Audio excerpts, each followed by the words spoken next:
you to Mutual. Ready, go ahead. Then listen to the adventures of Chick Carter, boy detective.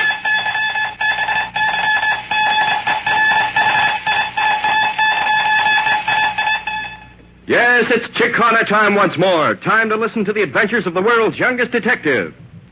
Yesterday, Inspector Cobb of the World City Police told Chick of a very puzzling murder case and asked Chick's help on it. A wealthy lawyer named David Market was found dead on a lonely side street in World City. He had been suffocated. The murderer had laid wet $20 bills over his nose and mouth and held him until he was dead. Later, Chick, Sue, Tex, and the inspector visited the murdered man's dingy apartment. Suddenly, the phone rang and a voice asked for the dead man. Hurriedly, the voice mentioned an appointment and then hung up quickly. Now it's 10 minutes after the close of yesterday's adventure. Chick, Sue, and Tex are riding a police car down toward the dock area of World City. Let's listen. All right, officer. Cut the siren. We're getting close to the neighborhood, and we don't want to tip the man off. What do you make of it, Chick? Well, obviously, the man who phoned doesn't know that Market is dead. No? He's planning on meeting him somewhere along the Battery in the lower part of town. He gave you an address, didn't he, Chick? Yes, but he must have been scared. He hung up right afterwards before I could get the complete address. 13 Whitehall Street, and something about south of someplace, wasn't it? Yeah. We're coming into Whitehall Street now. Gosh, he sure is a crowded neighborhood. Look at them miserable buildings. This is the lower end of town, Tex. The Baton Island ferry boat is right down there, see? In that big building. Yes. Yeah, this is a tough waterfront neighborhood. Oh, officer, stop here, please. Do you see number 13, Chick? Not yet. Just don't want to arouse any suspicions. The police car's a little too conspicuous down here. Yeah, blast my shooting eyes. Look at them houses all hunched up like that. I don't know how a body can breathe in crowded places like World City. Oh, officer, take the car up to the end of the street, please. And wait somewheres out of sight. We'll get in touch with you if we need you. Okay, Chick. Do you know which way the numbers run, Chick? No, we'll just walk along the street and see. You reckon you're going to run into anything, Chick? If that fella was scared when they phoned you, he sure enough ain't going to hang around here and wait for the police to come down. Well, he mentioned something about instructions. Oh? I don't expect the man to be here, but perhaps there'll be something else. I don't see any number 13 around here, Chick. No. There ain't nothing but a lot of restaurants and some funny-looking shops and no 13. You're wrong. Huh? Take a look across the street. Why, Chick, there's nothing but sandwich shops and fish markets. Yeah, that little Mexican restaurant is the biggest thing over there. And it's number 27 Whitehall Street. Read the sign over the Mexican restaurant. 13 delicious Mexican dishes. Dine at South of the Border Cafe. Chick, do you think that's it? The 13 in the sign above, and the south part in the name of the place. I'll bet money it is. Come on. We're going over for some genuine Mexican food and probably a whole lot more.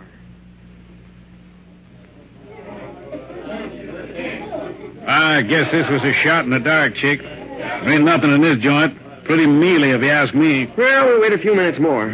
This table is placed in a little alcove, and you can see the floor distinctly without being noticed by all the other people. Well, everything looks perfectly harmless to me, Chick. Just a lot of people eating. Yeah. Well, anyway, it seems like home to get a nice dish of tamales. Have some more, Sue. No, thanks, Tex. The roof of my mouth is scorched now. Hey, wait a second. Huh? This looks interesting. Well, Look over by the door. you mean that big fat fella that just come in? Yes, he's looking around.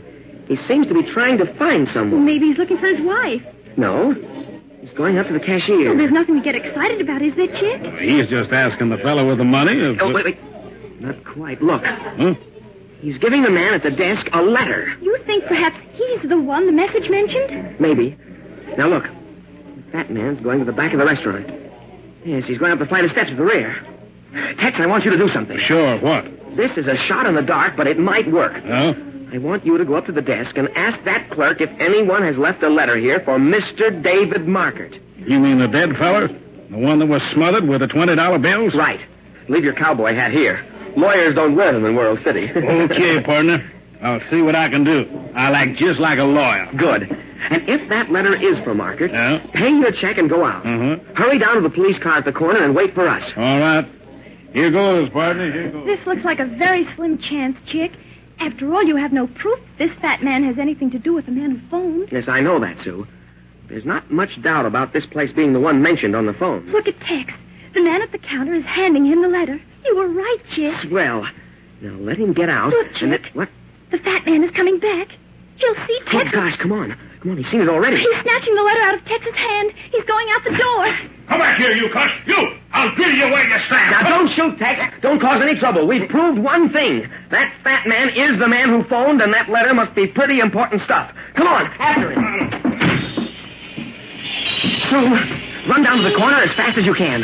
Tell that policeman what happened. Tell him what the fat man looked like. All right, Chick. Hey, Chick, look. There he goes. He's heading into that ferry boat building. Sue, tell the policeman to call headquarters, to cover the ferry building and watch for the fat man. Tell him to get a hold of the Baton Island police just in case he decides to take the boat ride and be on guard at that end. All right, Chick. I'll get him. You come with me, Tex. Right. We're going after him. We've got to find that man before he gets away. A few minutes before Chick, Sue, and Tex raced after the fat man with the letter, in a parked sedan across the street from the Baton Island ferry and the Mexican restaurant, two men watch the people on the sidewalks. One is Chatter Zipponi, a smooth mobster, and the other is Fred Dite, a killer. Zipponi is speaking. What time is it? Noontime. I'm hungry. Shut up. Okay. This guy Hammond ought to show up pretty soon. When you deal with these Park Avenue hot shots, they go yellow on you just before things start to happen. Maybe his watch is slow. You got stones in your head. Mrs. Oliver figured this thing out. Hammond and Mark was all set with their part. But naturally, they had to hire me, Zipponi, to put the finishing touches on it. How much does this job pay? What do you care? I always give you a cut, don't I? Yeah, sure. Only when you're working with the Park Avenue Society, boys. I like to see you get what's coming to you, boys. I always get what's coming to me. Remember that. When do we pull the job off? And that's what we're here to find out. The instructions were mailed to Hammond. He's supposed to leave them at that Mexican joint over there for another guy to pick up and deliver to us. We burned the instructions. Pretty good, ain't it? Keeps all this Park Avenue crumb with clean hands. Nobody knows where the orders come from. Hey, Chatter. Huh? Look over by that Mexican Where? joint. There's a guy tearing out of the door. Look. Huh? Hey, that's Hammond. Come on. Hey, nix it, Chatter. There's two guys running after him. See? One of them's got a cowboy hat on and some fancy-looking boots. I don't like this. Open the door. We'll find out. You want me to stop those two guys? Yeah, get after them. Don't shoot unless you got it. Yeah. What's the matter with that guy, Hammond? He's running for the ferry boat. He knows where we are. It's going to pull out in a couple of seconds. Get on that boat. Hurry. Don't let Hammond or those two guys get away from you. And be sure he hangs on to that envelope. Right. He must have it on him now. Don't let the other two guys get it. Don't worry, Chatter. I know what to do to guys who can't mind their own business. Well, Tex, he's on this boat. I'm positive of that. There certainly isn't a sign of him so far. We've been all over both passenger decks. There ain't no way he could have slipped out of here, is there? I mean, off the boat. No, we just barely leaped on the boat as it was pulling out of the pier. The fat man was ahead of us. Don't think he'd be likely to leap into the river. No, I don't reckon so. Not with the blocks of ice floating around in it like this. How about going upstairs again for another look around? Okay, come on. He's either hiding in one of the cars below or in the engine room, I think. We ain't got too much time, have we, Chick? She's just about ready to pull into Baton Island now. Well, the police will be waiting at the dock. But I want to find that man first. He isn't apt to get away. It's just a process of elimination. Mighty funny way to act, partner. And let me tell you, for a fat man, he sure can't run. Yeah. They've cut the motors of the boat already. We've got to work fast. All the people are commencing to go up to the front of the boat. Yes, and we've got to... There he is, Tex. Look, he's been in the life preserver cabinet on the side. Yeah? See? He's easing the door open. Come on. With pleasure. He hasn't seen us yet. We can surprise him. He's heading for the dock. And he's going mighty fast. Knows somebody must be laying for him. Come on, fast. Don't make any noise. Ah. Don't want to cause any scene. Now, just a minute. Not so fast there, please. Why, I don't know you. I'm sorry, but I have to talk to you. What is this? A hold-up? Let go of me. Now, there might be a hold-up at that. But I'm not holding you up, mister. Now, listen to the reason for a minute. Take your hands off me. I'm a respectable businessman, and I'm not in the habit of being accosted by strangers on ferry boats. And if you're trying to panhandle, I'll turn you over to a guard. Now, make up your mind. Are you going to let me alone? Don't get excited. I've got to talk to you. I won't let him get away, Chick. Oh, so you've got your gang with you, eh? Well, you won't get away with this. There are a lot of people around, and I'll just make an outcry. Go ahead and make your outcry if you dare. Just what do you mean by that? You know perfectly well what I mean. Getting awful tough for a guy who just don't want to be talked to, appears to me. You're absolutely right, Tex. Well, how about it, mister? Will you listen to a little sensible conversation, or shall we save you the trouble and call the police? Why, I don't understand. There's no use getting the police, I guess. I just was startled. You know, you run into a lot of strange people these days. And, well, I'm a man who minds my own business. All right. Tell me, what is this all about? And then I'm getting out of here. I'm in a hurry. We're representing the police department. You snatched a letter from this man here in that Mexican restaurant back in World City. May I see it? Certainly not. This letter was intended for a friend of mine, Mr. Market. This person here tried to steal it. I had every right to take it away from him.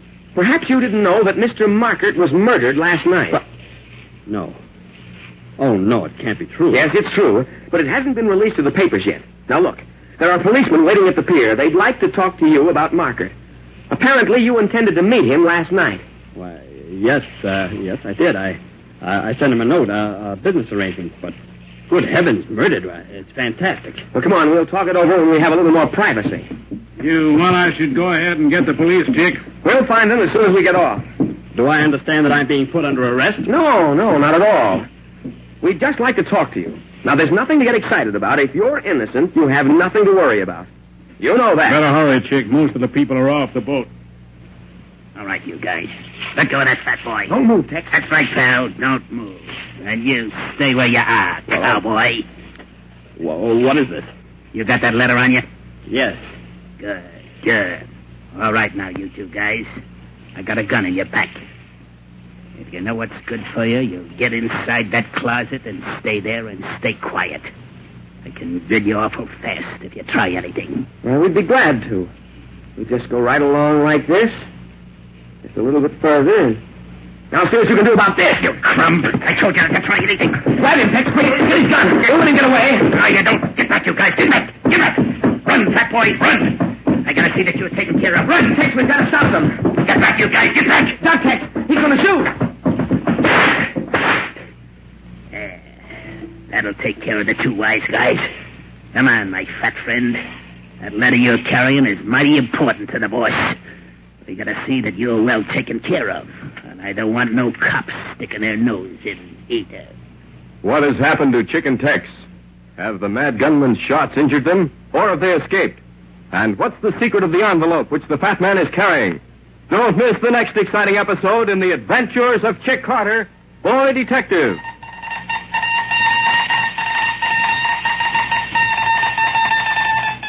Mutual to YOU. That is all. Be sure to tune in again tomorrow. Same wavelength, same time. YOU to Mutual. Your message received. We'll be waiting for you. Signing off. Chick Carter, Boy Detective is heard every weekday afternoon at this same time over most of these stations. Ken Powell speaking.